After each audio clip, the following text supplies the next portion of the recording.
ભારતીય ક્રિકેટ ટીમે ICC champions trophy 2025નો ખિતાબ પોતાના નામે કરી ઇતિહાસ રચ્યો છે। આ જીતની સાથે ભારત 3 વખત આ ટ્રોફી જીતનારી વિશ્વની એકમાત્ર ટીમ તરીકે પોતાનું નામ નોંધાવ્યું છે।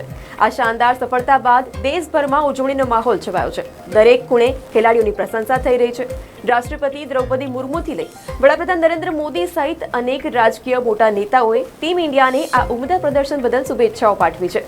રાષ્ટ્રપતિ દ્રૌપદી મુર્મુએ ટીમ ઇન્ડિયાને અભિનંદન આપતા એક સંદેશમાં જણાવ્યું કે આઈસીસી ચેમ્પિયન્સ ટ્રોફી 2025 જીતવું એ ભારતીય ક્રિકેટ માટે ગૌરવની ક્ષણ છે।